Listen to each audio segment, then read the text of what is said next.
आज सभागृहामध्ये दोन्हीकडच्या आमदारांनी ज्या प्रकारे सावकारी पद्धतीनं सुलतानी पद्धतीनं हे सरकार शेतकऱ्यांची वीज कापते आहे त्याच्या संदर्भातला एल्गार त्या ठिकाणी केला।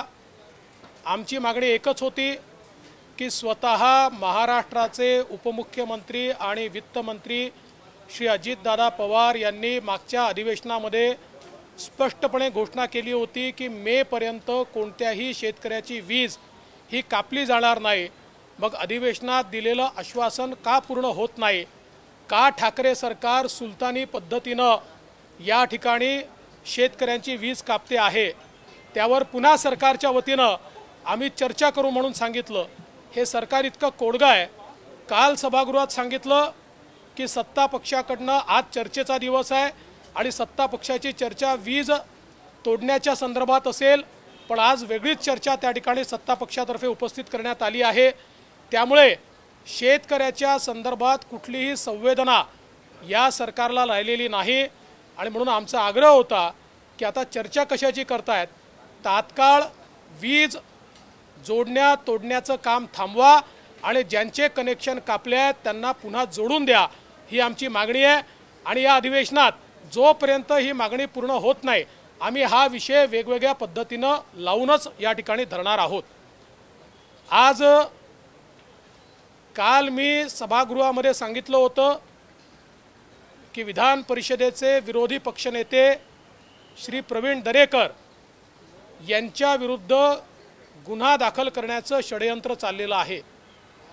खरं म्हणजे मुंबई बँकेच्या संदर्भातला जो अहवाल या ठिकाणी तयार झाला त्या अहवालाचं अवलोकन केल्यावर पोलिसांच्या लक्षात आलं की जे काही त्याच्यामध्ये गडबड घोटाळे आहेत त्या काळामध्ये सत्ता पक्षाचेच लोक हे त्या ठिकाणी पदाधिकारी आहेत, अध्यक्ष आहेत आणि म्हणून श्री प्रवीण दरेकर हे मजूर संवर्गातनं निवडून आले होते असा विषय सांगून त्यांच्यावर गुन्हा दाखल केलाय। यावेळी मजूर संवर्गातनं प्रवीण दरेकरांनी फॉर्म भरला होता पण तो फॉर्म वापस घेतला आणि अर्बन बँक संवर्गातनं प्रवीण दरेकर त्या ठिकाणी निवडून आले आहेत। तरी देखील जाणीवपूर्वक त्यांच्यावर हा गुन्हा दाखल करण्यात आलाय। खरं तर जर मजूर फेडरेशनचा सदस्य किंवा अध्यक्ष असणं हा गुन्हा असेल तर या महाराष्ट्रातल्या 90% मजूर फेडरेशनचे अध्यक्ष आणि सदस्य हे विविध पक्षांचे राजकीय नेते आहेत। आमची मागणी आहे की त्या सर्वांवरच ही कारवाई करण्यात यावी। मी मगाशी सांगितलं गुलाबराव देवकरांच्या संदर्भात, तेही मजूर फेडरेशनमधनं त्या ठिकाणी मजूर फेडरेशनचे सदस्य आहेत। वेगवेगळे अनेक नावं आमच्याकडे आहेत, यादी तर आम्ही लवकरच घोषित करणार आहोत। पण जाणीवपूर्वक विरोधी पक्षनेते आपल्या विरुद्ध बोलतात म्हणून या ठिकाणी अशा प्रकारची कारवाई करण्यात आली आहे आणि दुर्दैवाने या संदर्भातला फॉलोअप हा मुख्यमंत्र्यांचं कार्यालय करत होतं अशा प्रकारची माहिती आमच्याकडे आहे। मी कालच सांगितलं होतं की नवीन पोलीस कमिशनर श्री संजय पांडे हे आल्यानंतर रोज सत्ता पक्षाच्या वतीनं सांगितलं जात आहे आम्ही 6-7 लोकांची यादी संजय पांडेंना दिली आहे, त्या यादीमध्ये पहिलं नाव प्रवीण दरेकरांचं आहे आणि आज ते आम्हाला प्रत्यंतर लक्षात आलं। आम्ही याला घाबरत नाही।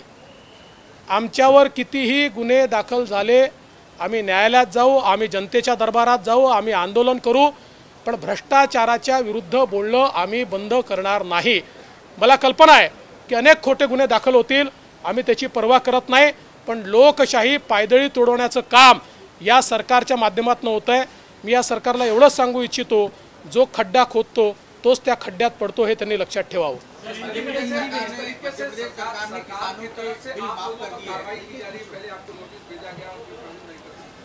देखिए, हमारे विधान परिषद के विपक्ष के नेता श्री प्रवीण दरेकर जी, इनके ऊपर सरकार जानबूझकर एक एफआईआर दाखिल करना चाहता है। ये कल ही मैंने बताया था और आज उस प्रकार का एफआईआर दाखिल हुआ है। जो हमारे यहाँ पर लेबर फेडरेशन होती है उस लेबर फेडरेशन के वो क्यों सदस्य बने ऐसा उनके ऊपर आरोप लगाया गया है, जबकि मुंबई बैंक में वो लेबर फेडरेशन से चुनकर नहीं आए हैं, वो अर्बन बैंक कैटेगरी से चुनकर आए हैं। और आज महाराष्ट्र में जितनी लेबर फेडरेशन है सारी लेबर फेडरेशन के अध्यक्ष और उसके सदस्य ये अलग अलग पॉलिटिकल पार्टी के लीडर है और इसमें सबसे ज़्यादा एनसीपी के लोग हैं, शिवसेना के लोग हैं और कांग्रेस के लोग हैं। बावजूद उसके इस प्रकार की कार्रवाई हो रही है और हमको पहले ही ये सूचित किया गया और सत्ता पक्ष लोगों ने कहा कि अभी संजय पांडे इनको सीपी करके हमने लाया है और सीएम ऑफिस से उनको एक बड़ी लिस्ट हमने दी है और उस लिस्ट के आधार पर अभी कार्रवाई होने वाली है। उसमें पहला नाम ये प्रवीण दरेकर का है।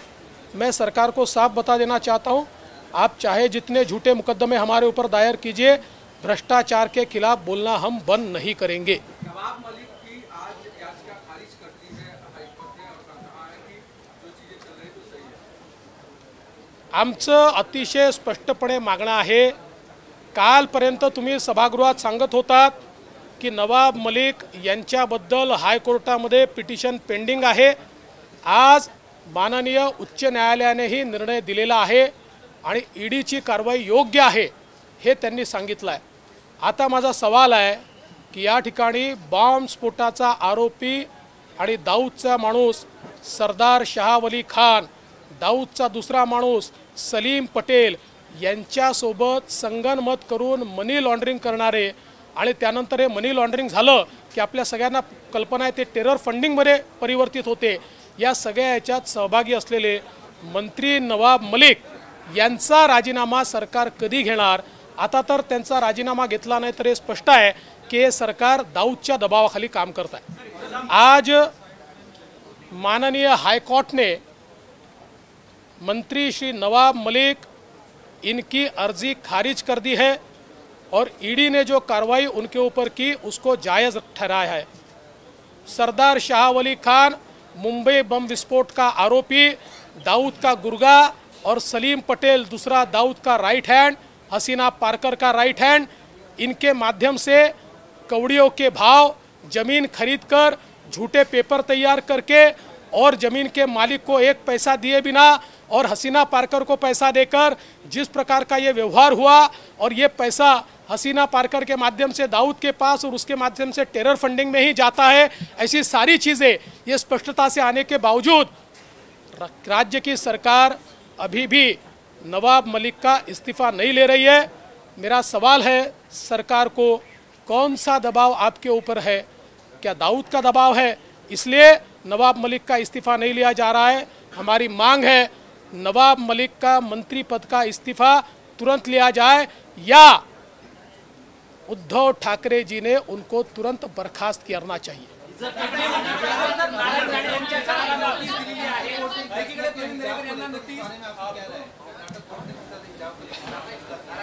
देखिए, मैं ऐसा मानता हूं कि हमने पहले दिन से ये कहा था सभी को अपनी धार्मिक आज़ादी है लेकिन वो अपने अपने दायरे में है। शिक्षा संस्थाएं जो है ये शिक्षा संस्थाएं ये अपने नियम से चलनी चाहिए, ये कायदे कानून से चलनी चाहिए। शिक्षा संस्थाओं में जो वहाँ का ड्रेस कोड है उसको सबको मानना पड़ेगा, उसके लिए कोई ये नहीं कह पाएगा। अगर ऐसा अनुशासन नहीं रखा तो कल कोई कहेगा मिलिट्री में भी जाकर कि मेरे धर्म में ये नहीं बैठता इसलिए मैं मिलिट्री के रूल्स में नहीं रहूँगा। ऐसा नहीं हो सकता है। नियम कायदे कानून अपनी जगह है, धार्मिक स्वतंत्रता अपनी जगह है और मुझे ऐसा लगता है कि एक बड़ा स्पष्ट निर्णय आज हाईकोर्ट ने दिया हुआ है और अब इसके बाद इस प्रकार के विवाद करने वालों ने चुप बैठना चाहिए।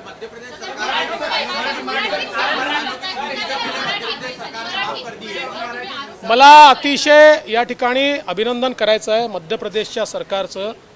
मध्य प्रदेश सरकारने 6,500 कोटी रुपये स्वतः देऊन शेतकऱ्यांची विजेची बिलं त्या ठिकाणी माफ केली आहेत।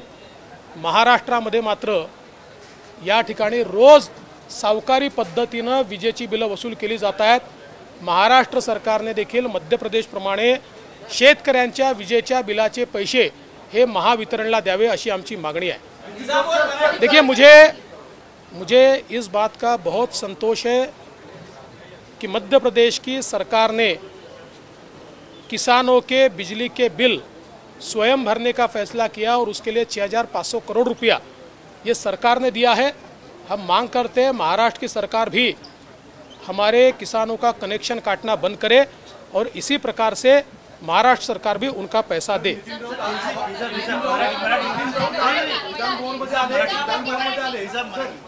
हिजाब मी मराठीतच बोलतो। हिजाबच्या प्रश्नावर आमचं पहिलेपासून हे मत होतं की धार्मिक स्वातंत्र्य प्रत्येकाला आहे, पण ते स्वातंत्र्य ही इतर सगळ्या स्वातंत्र्याच्या अधीन राहून आहे। त्यामुळे शाळा कॉलेजेसमध्ये ड्रेस कोडच त्या ठिकाणी चालला पाहिजे। उद्या कोणी एखादा व्यक्ती मिलिटरीमध्ये असताना सांगेल की मला मिलिटरीचा ड्रेस चालत नाही कारण तो माझ्या धर्माच्या विरुद्ध आहे, असं चालू शकणार नाही। त्यामुळे अतिशय स्पष्ट अशा प्रकारचा निर्णय या ठिकाणी आलेला आहे आणि आमचं असं मत आहे आता तरी हिजाबबद्दल कॉन्ट्रोवर्सी तयार करणाऱ्यांनी चूप बसावं आणि हा निर्णय मान्य करून कायद्याच्या प्रमाणे या ठिकाणी कारवाई करावी।